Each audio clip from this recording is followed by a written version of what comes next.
मैं एडवोकेट सुमित कुमार झा आप सभी का अपने YouTube चैनल बोम लॉ में एक बार फिर से स्वागत करता हूं। जैसा कि आप सब जानते हैं कि मेरा चैनल लॉ से रिलेटेड है। इस पर हम कानूनी जानकारी देते हैं, लीगल प्रोविजन को डिस्कस करते हैं। तो आज का जो हमारा टॉपिक होने वाला है वो AIBE को लेकर के होने वाला है।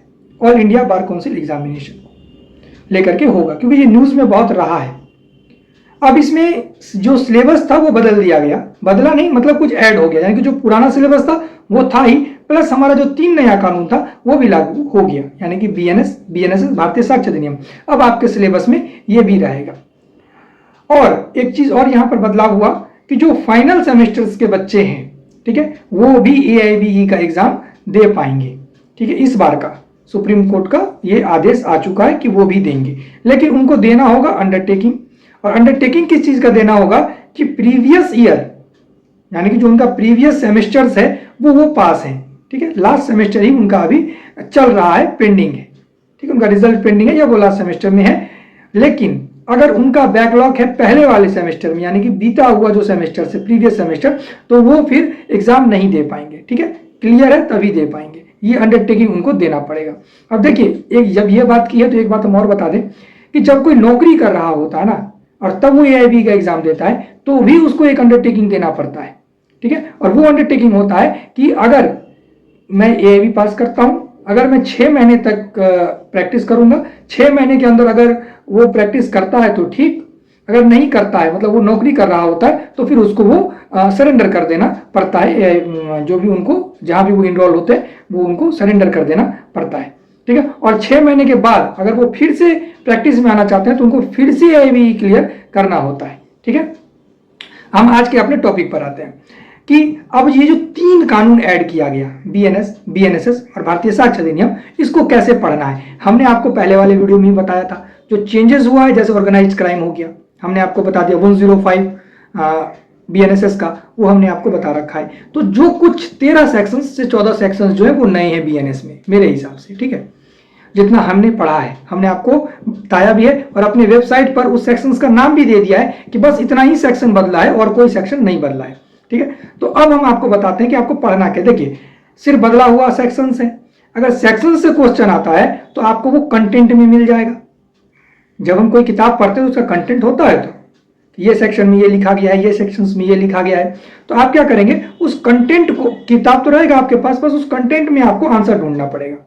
ठीक है, कि अगर कोई आपसे क्वेश्चन आ गया, मान चलिए अभी आपसे पूछ दिया जाए कि ऑर्गेनाइज्ड क्राइम क्या है, तो आपके पास में जो नया वाला रहेगा BNS, उसमें आप क्या करेंगे, कंटेंट में देखेंगे ऑर्गेनाइज्ड क्राइम कहाँ लिखा गया है, 2 मिनट का काम है, आपको मिल जाएगा। अब वहां से जाकर के सीधा आंसर दे देंगे। ठीक है, तो कंटेंट को आपको पढ़ के जाना है। BNSS और भारतीय साक्ष्य अधिनियम जो ऐड हुआ है ये कोई चिंता का विषय नहीं है, क्योंकि थ्योरी सेम है। छोटा सा बदलाव है, बहुत बड़ा बदलाव नहीं है, थ्योरी सेम है। अगर आपका कॉन्सेप्ट CRPC का क्लियर है तो आपको BNSS में कहीं भी दिक्कत नहीं आने वाली है। अगर आपका IPC का कॉन्सेप्ट क्लियर है तो आपको BNS में कहीं भी दिक्कत नहीं आएगी। अगर एविडेंस का क्लियर है तो भारतीय साक्ष्य अधिनियम में कहीं भी दिक्कत नहीं आएगी। ठीक है, तो जो सेक्शन बेस्ड क्वेश्चंस होगा BNSS से भारतीय साक्ष्य अधिनियम से, आप कंटेंट में जाकर के उसको ढूंढ करके सीधा आंसर लगा पाएंगे।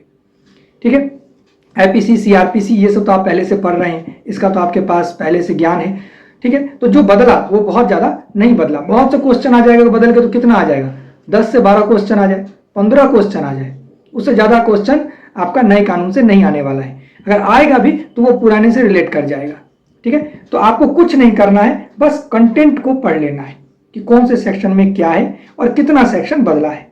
ठीक है, और हम डिस्क्रिप्शन बॉक्स में कुछ लिंक्स दे देंगे, ठीक है, कि क्या क्या बदलाव हुआ है, कौन कौन सा नया कानून आया है, मतलब कौन कौन सा नया सेक्शंस है, वो सब हम आपको डिस्क्रिप्शन बॉक्स में लिंक दे देंगे, वहां से जाकर के देख सकते हैं।